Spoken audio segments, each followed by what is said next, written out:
Tomorrow, I'm Judge Andrew Napolitano. Tonight, tax cuts and earmarks. How does that work? WikiLeaks founder Julian Assange is out of jail on bail. And will the government soon be able to regulate the internet? Let's go.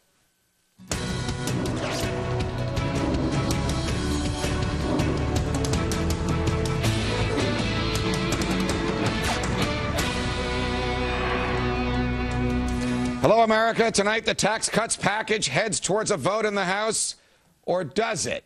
Wednesday, the Senate passed the $858 billion package. President Obama now telling Democrats in the House to pass this bill with no changes. Now it's being held up by procedural complaints filed by the Democrats in the House. Meantime, the federal government is facing a shutdown if Congress doesn't pass a spending bill soon. The current bill contains about $8 billion in earmarks. Didn't we get rid of those? With me now, Republican Congressman from Texas, Ron Paul.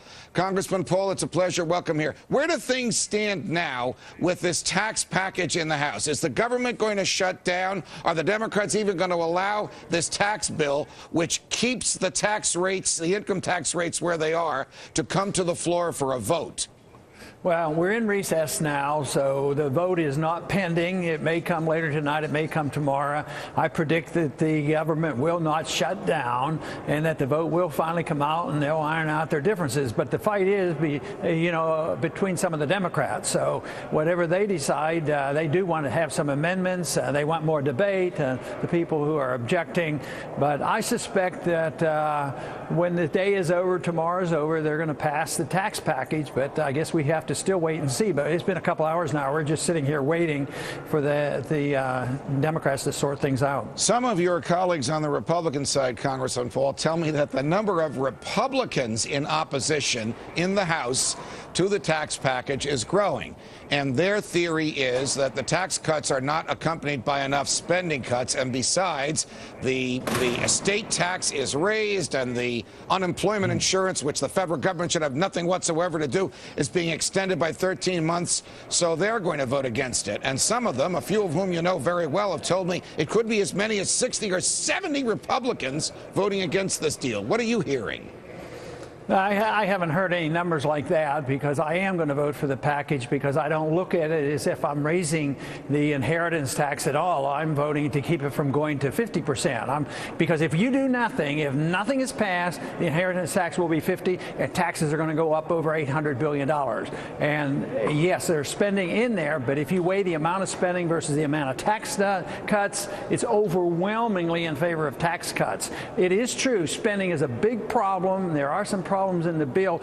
The problems aren't as big as said because a lot of people who are against the bill say that tax credits are a problem and they're special. I don't do that. I give tax credits to everybody. And if you want to equalize tax credits, give more tax credits so everybody gets them and don't do this micromanaging through the tax code. But of course, this is a reflection of how inept the government is and the Congress and the tax code. We need to get rid of the tax code, the income tax, and we need to have a rule in the House that says only clean bills that we should vote on. That would solve some of our problems, but we're not there today for sure. Would it be a good thing fiscally and philosophically if the government did shut down for a few weeks and the American people could see life would go on without the federal government for a little while?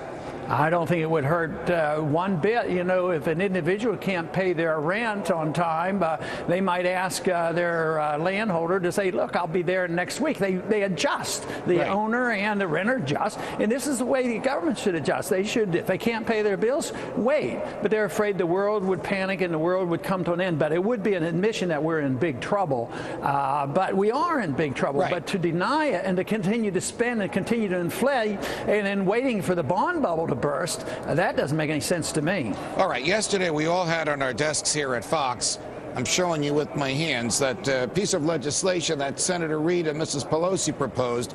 It's about a foot thick. It's 2,000 pages in length. No human being could read this thing in less than 3 or 4 days. It's filled with billions and billions in earmarks and wasted money. Is this the price that we have to pay in order to keep tax rates where we are? That the Democrats, and maybe some Republicans too, I don't know, have to give these Christmas tree ornaments to their constituents in order to take back with the right hand what they've given with the left? Now, are you talking about the omnibus bill, I guess? Yes. The $1 trillion. Yes. Oh, well, no, it's rather typical. Nothing has changed. Those who are in charge now certainly haven't got the message, and we don't know whether the Republicans got the message until next year. But, of course, I've been arguing this fight for 30 years, and that's why it'd be pretty hard to find any appropriation bills I've ever voted for, because I've anticipated that this overspending and dependency on the Fed to print the money in order to cover the debt would bring us to this crisis. But the crisis is building because we haven't changed our tune. We haven't changed our tune on spending yet, or taxes yet, and of course we haven't changed our tune on the Federal Reserve. So all we have done is make our problems that much worse. But it's coming to an end.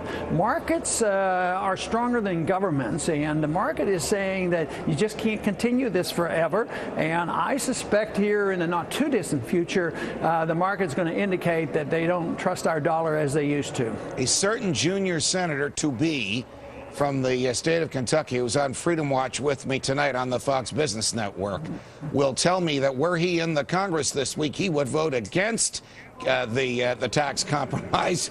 Listen, I'm not trying to divide you from your son. I know you guys are going to be staying in the same condo. That he would vote against the tax compromise because he thinks it doesn't accompany spending. Now, in fairness to him, he could do things in the Senate that you can't do. He could pull a Jimmy Stewart and stop the Senate from doing everything it wants if it's spending too much money. Am I right?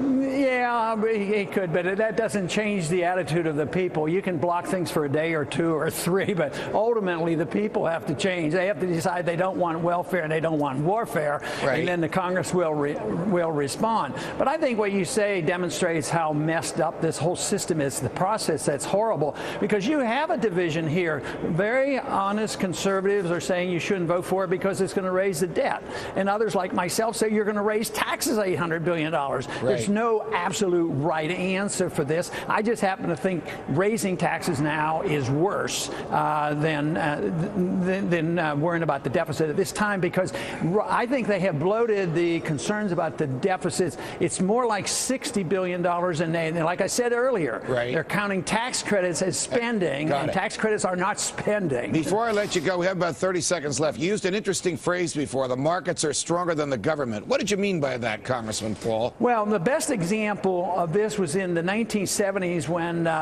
in the 60s, when I was watching what gold and the dollar was doing, and we pretended the dollar was as good as gold at $35 an ounce, but we kept printing money. But the world knew that they couldn't do it. So finally, that broke down, and the gold window was closed, and then gold broke out from $35 after having been there for 20-some years. So the market overruled what the government kept lying to us. Oh, our dollar's as good as gold. So they more or less are doing the same thing now. Our dollar is as good as it used to be, and everybody's going to take it forever. But the markets eventually, even if it's in the self-interest right now of China hanging on to our dollars and not bringing us down, there will be a day somebody will precipitate an event where people will buy our dollars less, or they will dump our dollars, and the market will win out, because you cannot have a system where we can print money forever. If that were true, Judge, none of us would ever have to work. All we have to do is say, send me some money, get Bernanke to send us all a check for $20,000 every month, and we'd be so wealthy, and we'd just buy stuff from China, and we would be wealthy forever. But that's the extreme, and that's what we're moving toward, and eventually it'll be rejected. Congressman Paul, thanks very much for joining us. Thank you. The tax cuts package and more earmarks, mixed messages for business, investors, and taxpayers. Let's bring in our panelist, Tom Woods, author of Nullification: How to Resist Federal